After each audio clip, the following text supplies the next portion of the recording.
Bonjour et bienvenue sur la troisième partie de notre série de tutoriels collecte et ingestion de logs vers Splunk Server.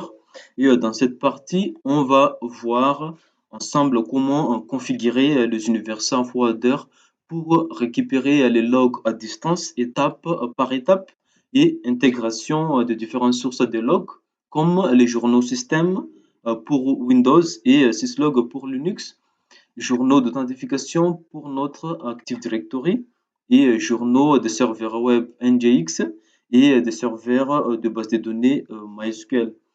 Commençons d'abord par la configuration des Universal Forwarder pour récupérer les logs à distance. Configurer les Universal Forwarder pour récupérer les logs à distance. Tout d'abord, nous devons créer un règle de trafic sortant pour autoriser la connexion de ports de l'index Splunk. Aller sur les panneaux de configuration,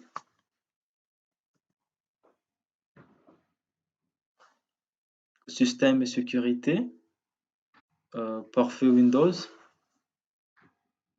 paramètres avancés et cliquer sur le règle de trafic sortant et on va créer une nouvelle règle pour les index Splunk. Cocher sur le port suivant. Cette règle s'applique tel TCP ou UDP. On va mettre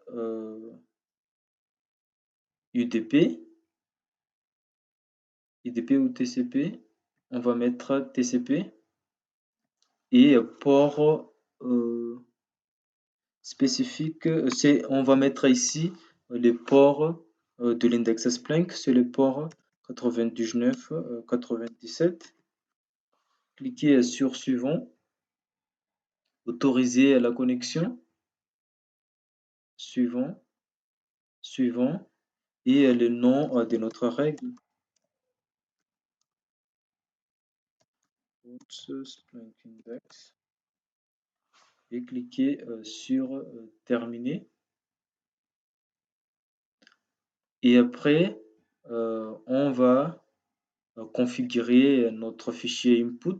Ce fichier input, c'est un fichier de configuration qui définit comment Splunk collecte les données, comme le chemin des fichiers log, le port réseau à écouter et les API à interroger.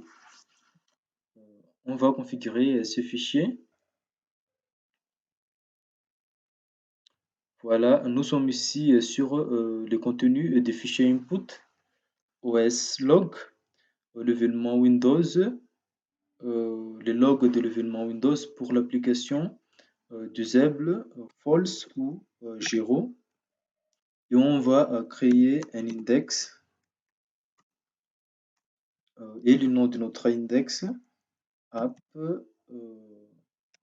Active Directory. L'index, c'est un base de données interne de Splunk qui stocke les événements collectés. Et on va configurer aussi le événement log de Windows pour sécurité, disable false. Et on va créer aussi un index et le nom de notre index, on va mettre sec Active Directory, enregistrer. Et on va copier ces fichiers input dans Splunk Universal Forwarder,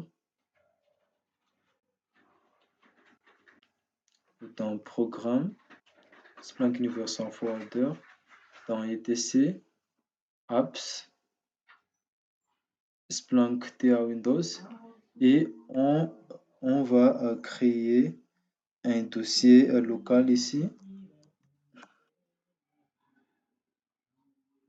Et on va coller le fichier input dans ce dossier. Voilà.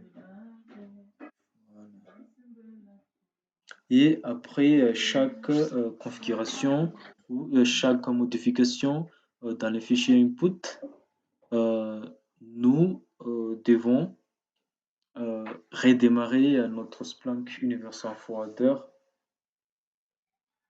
Et pour redémarrer Splunk Universal Forwarder, aller dans Service.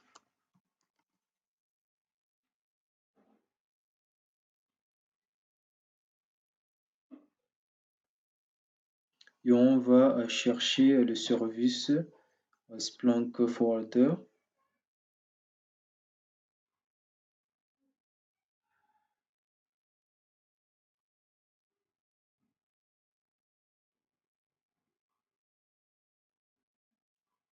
Et cliquer sur redémarrer. Ensuite, on va configurer notre serveur Splunk pour recevoir le log provenant de notre Active Directory. Nous devons aller ici dans notre serveur Splunk. La première chose que nous devons faire est d'ajouter le Splunk ADD1 pour les Microsoft Windows pour faciliter l'intégration d'une source de données et rendre compréhensible les logs. Pour ajouter le fichier ADD1, cliquez sur Manage.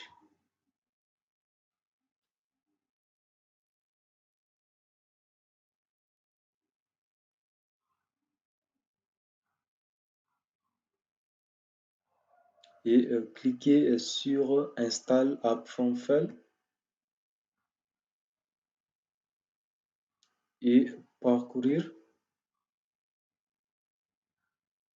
On va chercher ici le Splunk ADD1 pour Windows.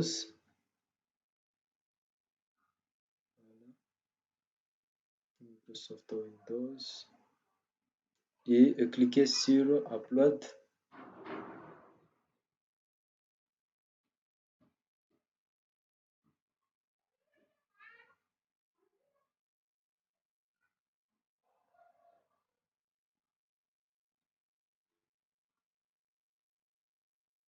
Voilà, Splunk ADD1 for Microsoft Windows was installed successfully. Et après, on va configurer les réceptions de données. Cliquez sur Setting, Forwarding and Receiving,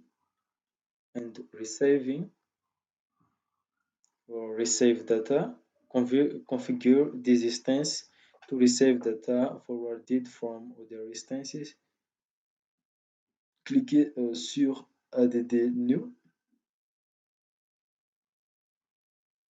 Et on va mettre ici les ports de l'index Splunk, c'est les ports 99, 97. Save. Et on va ajouter les index que nous avons configurés dans le fichier input.conf de notre Active Directory. Cliquez sur Setting, Indexes.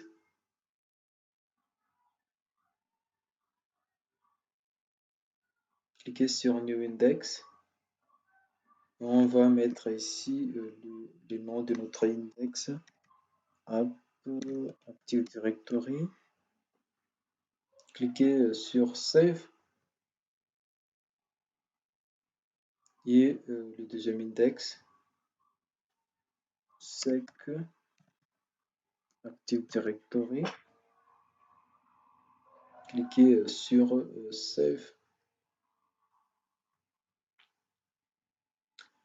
Passons maintenant à la configuration de notre Universal Forwarder pour notre serveur Linux. Comment configurer les Universal Forwarder pour récupérer des logs à distance pour notre serveur Linux. Nous sommes ici sur notre serveur Linux. Avant de commencer, avant de configurer notre Universal Forwarder, assurez-vous que vous avez déjà installer le serveur web NGX et le serveur de base de données MySQL parce que on va envoyer les logs de ces serveurs vers notre serveur Splunk.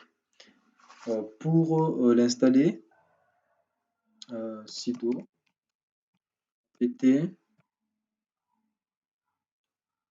pour installer le serveur web Nginx, sudo apt install Nginx.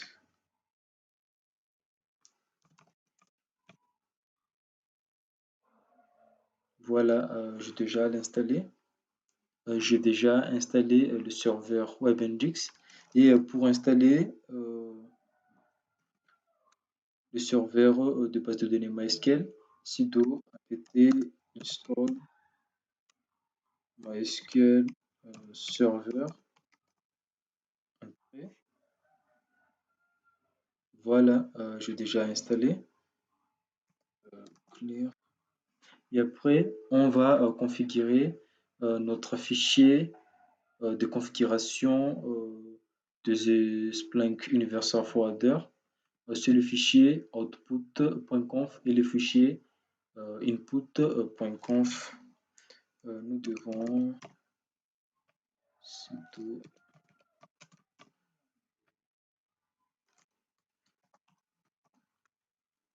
on va aller dans cd /opt Splunk Universal Forwarder. Aller dans etc cd etc s cd system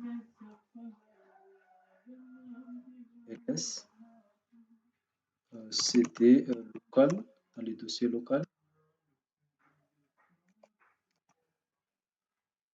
ls et on va créer un fichier input.conf et deux fichiers output.conf dans les dossiers locaux.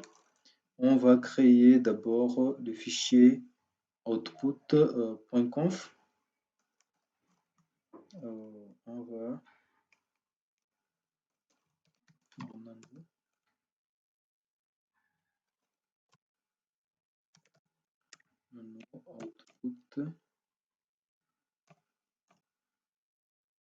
output.conf